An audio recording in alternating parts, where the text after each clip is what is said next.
Alright, muganda wange najjo tusana kutuwuliriza. Olunaku olwaleero mwasibi mutya najjo musana kutuwuliriza. Kitalo ddala. Kitalo ddala. Mawulire si malungi, mawulire gazze bubi. Muganda wange gwatuwuliriza najjo singa okutuwuliriza. Najjo singa kutuwuliriza amawulire gazze bubi nnyo ddala. Mama wa Justin Nantume basenga Nantume avudde mulamu bw'ensi eno. Justin Nantume bambi abadde ayagala nnyo maama we nnyo nga bw'okiwulira. Abadde ayagala nnyo maama we nga bw'okiwulira.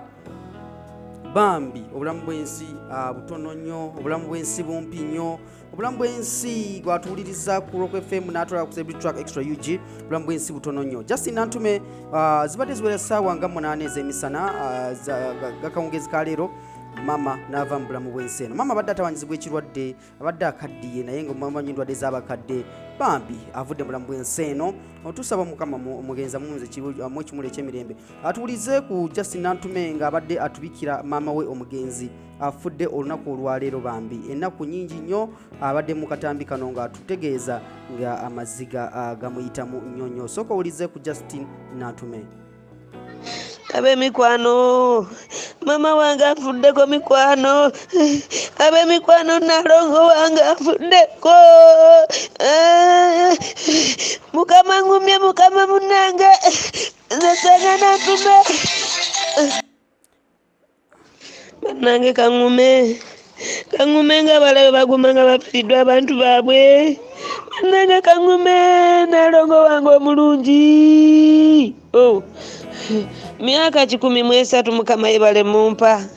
Kangume mikwano mwebale kunsaasira mwenna mikwano. Oyo yesenga Justin Nantume nga ayogera ku maama omugenzi myaka 13 abadde akaddiye.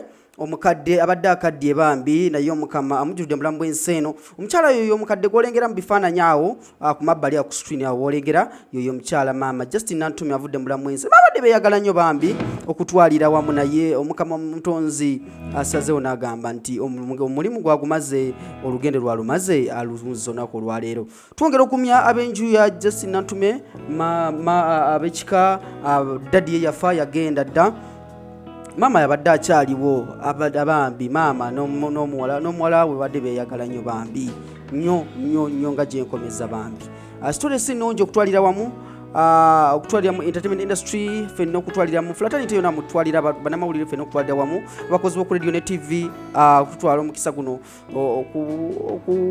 okuweereza obubaka bwaffe obw'okubagisa ab'ennyumba y'omugenzi. Omukama abagumye ffenna lyekkubo ekyenjawulo kiri nti gwe onsooseeyo naye nga ffenna lyekkubo lyetugendamu.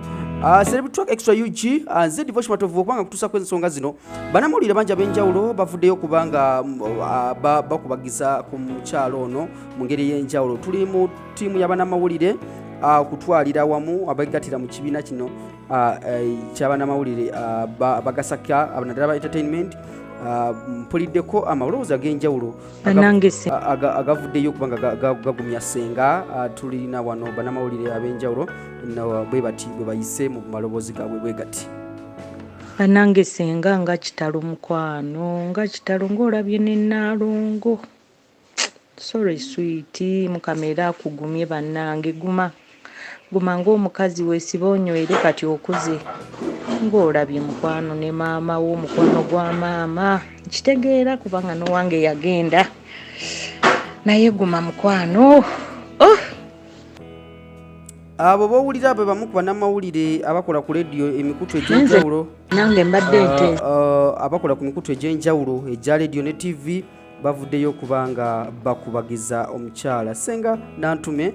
Omukyala talina buzibu na muntu, omukyala talina yadde nsonga na muntu yenna okutwalira wamu.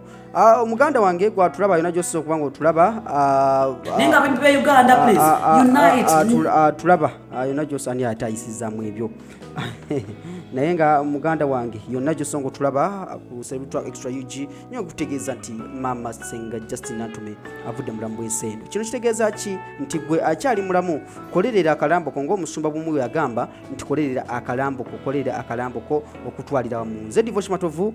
Tujja kuba tukutuusako updates zonna nga bwe zitambudde abanasobola okugenda okuziika mwana mwala Justin Natumbi bamuzaala side za Eruwero eyo side za Eruwero eyo Munaruwero bana balyanaka ndowooza bayitayo batya Eruwero ssaza lya Ssaabasajja eri Bulemezi gye bamuziika maama awumule mirembe.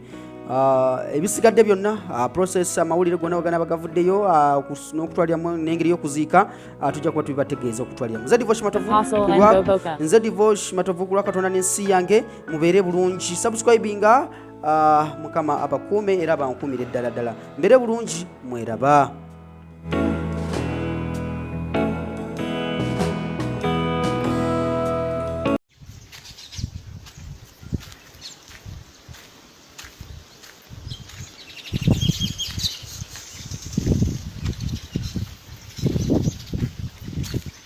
Enjovu telemerwa amasanga gaayo nimukwetika mama wange Nalongo Ekibula olayenda kuza mwezi 11 mwezi gwa 4 2 mugumu Kibula oye zengana nyiruza naki abakyala abaami mulabire bakadde bammwe nga bakyali ku nsi. Nze buno mama wange sakyasobola kutambula ali mu myaka 13 n'emyezi 8. Ekyo kyebaliza Mukama mulungi ekiseera kyonna. Nalongo Ekibula tulirako wano mama wange omulungi omubwati mukyalo Omutanzania omugumu ono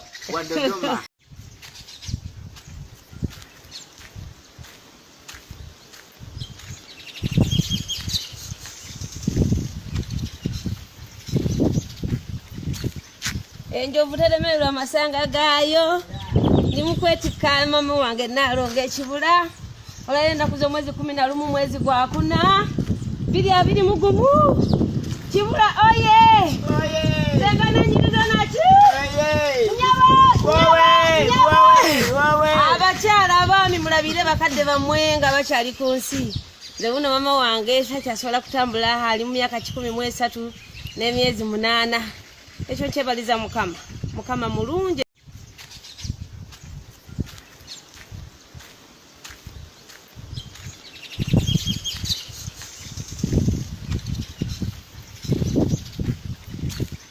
Enjovu telemerwa amasanga gaayo nimukwetika mama wange Nalongo Ekibula olayenda kuza mwezi 11 mwezi gwa 4 2 mugumu Kibula oye zengana nyiruza naki abakyala abaami mulabire bakadde bammwe nga bakyali ku nsi. Nze buno mama wange sakyasobola kutambula ali mu myaka 13 n'emyezi 8.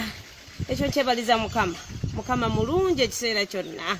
Nalongo Ekibula tulirako wano mama wange omulungi omubwati mukyalo Omutanzania omugumu ono